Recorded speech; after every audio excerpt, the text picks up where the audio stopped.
Hello, friends. Let's do the fourth chapter of this book, which is A Case of Grumps.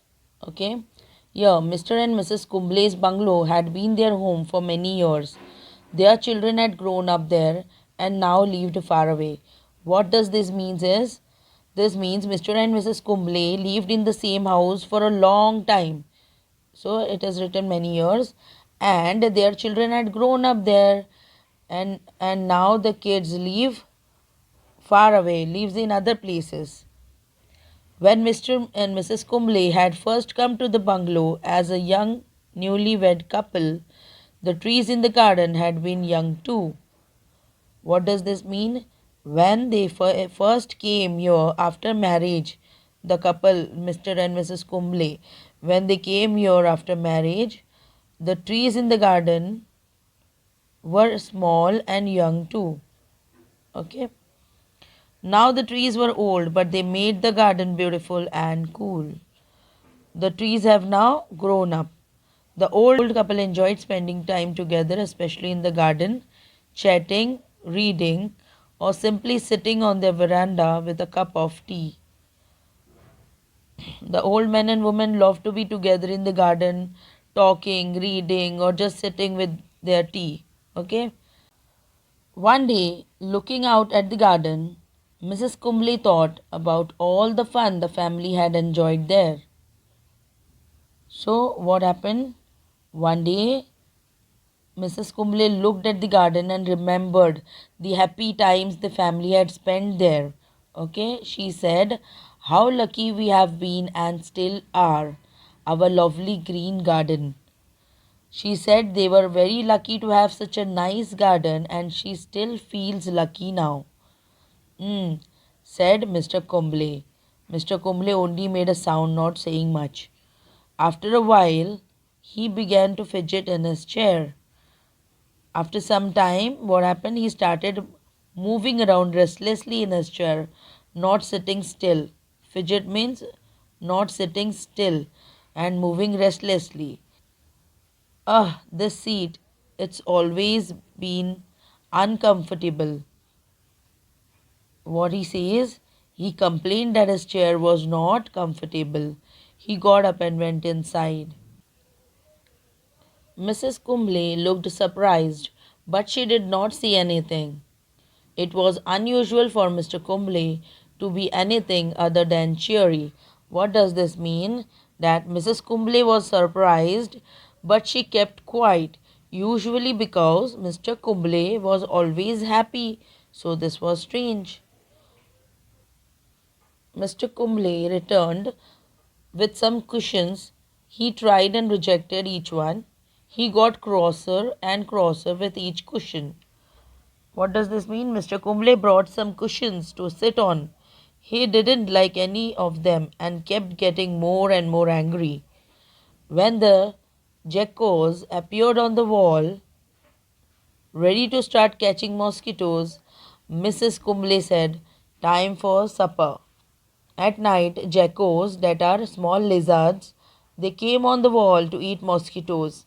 Then Mrs. Kumble said it was the time for dinner.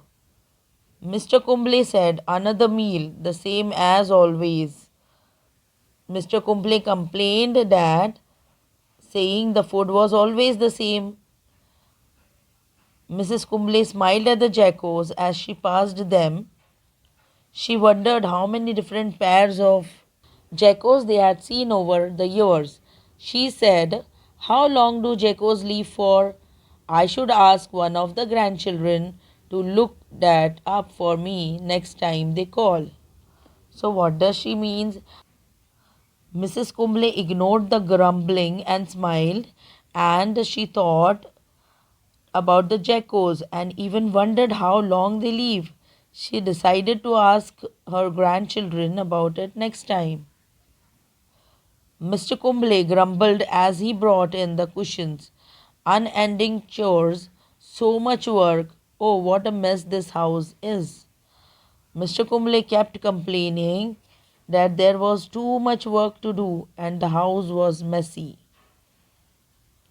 That night, Mr. Kumble was not much fun at supper time. The next morning, he was worse. He spent the entire day moaning about the things he usually did happily. So, what happened is, at dinner, he was not cheerful at all. At the supper time means dinner time, he was not cheerful. By the next morning, he complained even more and did not enjoy the things he normally liked. Okay? The hum of the fridge is intolerable, he exclaimed at breakfast. At breakfast, he shouted that the fridge noise was too annoying to bear. Why is everything in this room made of wood? He complained mid morning. He also complained that he grumbled that everything in the room was wooden, was made of wood. At lunchtime, he looked at his favorite foods on his plate, shook his head, and said a simple sandwich would be sufficient. What does that mean at lunch? Even though his favorite food was served, he said a sandwich would have been enough. In that afternoon, it rained, so Mrs. Kumble stayed indoors and worked on a painting. She was humming to herself when she heard a shout from the garden. Later, when it rained, Mrs. Kumble stayed inside painting happily. Suddenly, she heard Mr. Kumble shouting from the garden. Right, that's it. Just shut up. Shut up. Mr. Kumble was in the garden and he had completely lost his temper. What does this mean is Mr. Kumble got very angry in the garden and shouted loudly, "Shut up." Mrs. Kumble found Mr. Kumble by the pond. "What is the matter, dear?" she asked. Mrs. Kumble came to the pond and she asked gently why he was yelling like that. "Those toads are singing too loudly," said Mr. Kumble. "Everything is too green." Mr. Kumble complained that the frogs were croaking too loudly and that there was too much green in the garden. Mrs. Kumble said, "You are not yourself. You usually like the sounds of the garden. Listen." The toads started singing again. Ribbit, ribbit, croak, croak, croak. A bird started whistling in a tree. Mrs. Kumble smiled. What does this mean is Mrs. Kumble told him he wasn't acting like himself because he normally enjoyed these garden sounds. The toads started singing again, like the frogs kept croaking and the birds sang. Mrs. Kumble just smiled calmly. "No, no, no," shouted Mr. Kumble. "Stop it." Mr. Kumble screamed, telling the animals to stop. "Oh dear," thought Mrs. Kumble. "My husband seems to have caught an awful case of the grumps. I hope it passes quickly." She watched as her husband shouted at the trees. His hair was sticking out widely. His eyes were wide. She tried not to laugh.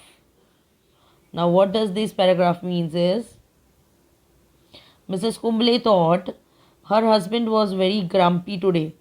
She hoped it wouldn't last long. He was even shouting at the trees, looking funny, and she tried not to laugh. That night, Mrs. Kumble said, "We are going to visit our children.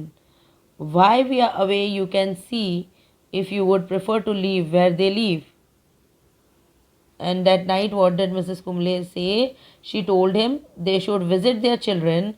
Maybe while away, his bad mood, he was having the bad mood, na Mr. Kumble, his bad mood would go away. Finally, a good idea. "Anywhere is better than the place," said Mr. Kumble. So, what Mr. Kumble said, he agreed and said going anywhere was better than staying at home. By the next week, Mr. Kumble was still grumpy. Mrs. Kumble had nearly lost her sense of humor about things too. What does this mean is even a week later, Mr. Kumble was still grumpy and Mrs. Kumble also started losing her patience. So then the couple set off on their travels. So they went off on a journey to see their son and their family. First, they stayed with their son in Chennai.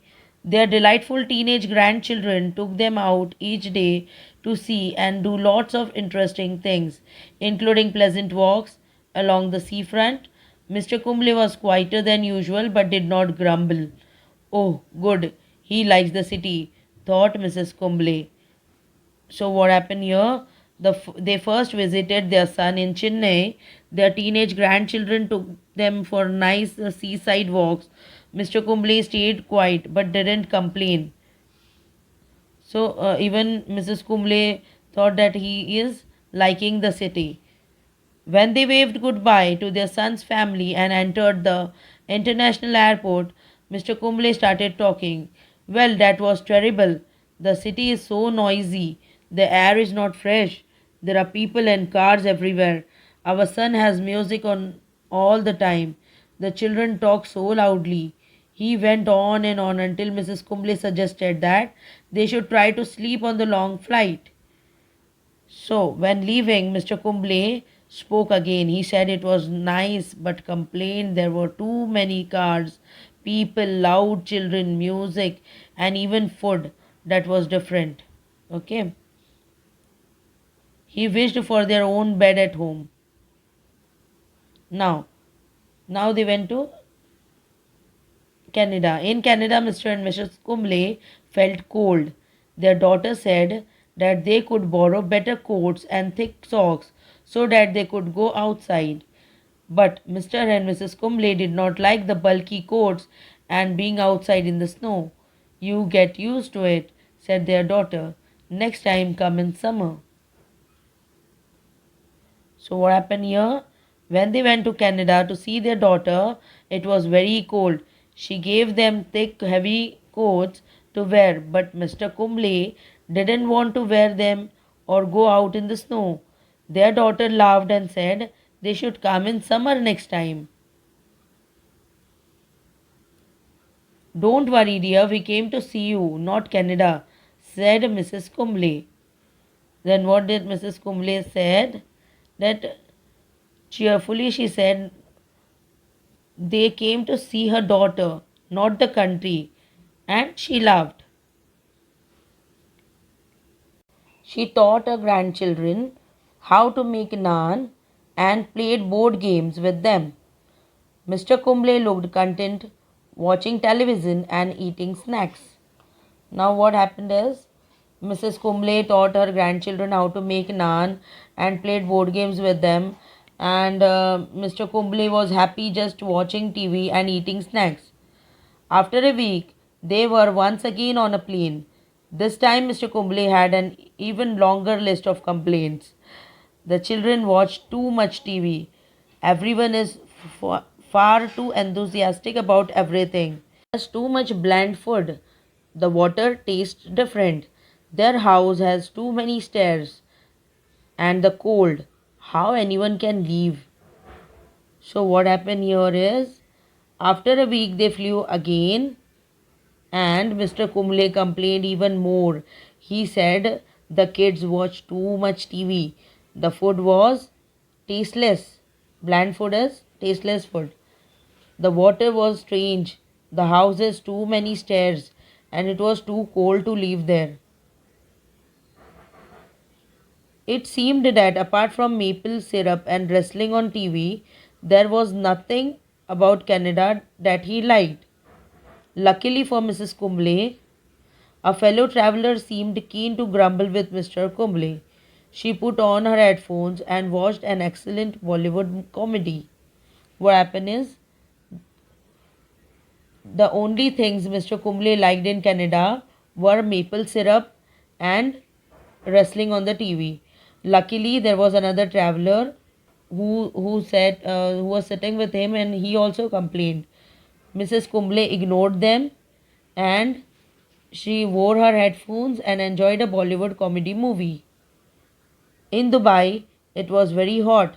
Their son lived in an apartment high up on the 30th floor and worked long hours. Everything in his apartment was new and shiny. Mrs. Kumble was very impressed. Her son had a lot of kitchen gadgets that Mrs. Kumble enjoyed trying out. She made lots of food and filled up her son's freezer while Mr. Kumble watched the TV. What happened in Dubai is when they were in Dubai, it was hot. Their son lived high up in a tall building and worked long hours. His apartment was very modern and shiny, and Mrs. Kumble loved it and enjoyed using all the new kitchen tools to cook. She filled the freezer with food, while Mr. Kumble spent time watching TV. When they were back in the airport, Mrs. Kumble said, "Well, that was nice and peaceful. I feel like I had a holiday. What do you think?" At the airport, Mrs. Kumble happily said she enjoyed the trip. It felt like a holiday. Mr. Kumble said it was too hot. There is no greenery. Getting in a lift all the time is awful. I liked your food, dear, but otherwise I felt like I was stuck in a prison. What did Mr. Kumble say?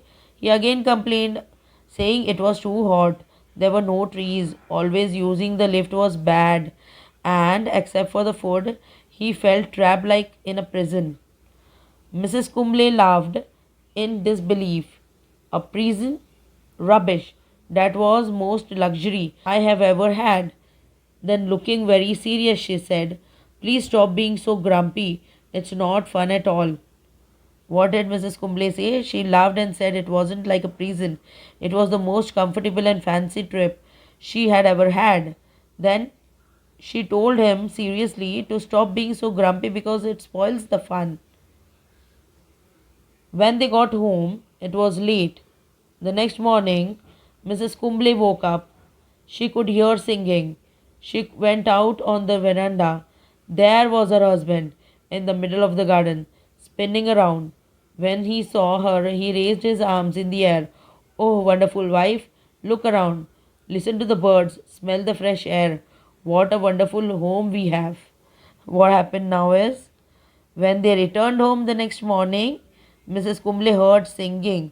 She went outside and saw Mr. Kumble happily dancing in the garden. He raised his arms and said, "What a wonderful wife! What a beautiful home we have with birds and fresh air." At last he stopped complaining. Okay. So, children, we end this story over here. And what is the moral of the story? That happiness depends on how we look at things. If we keep complaining, nothing will ever feel good. But if we are thankful and cheerful, we can enjoy life anywhere, even in our own home. So children, do share this poem with your friends, like, subscribe, and in the next session, we will do the question answer of this lesson. Bye. Thank you.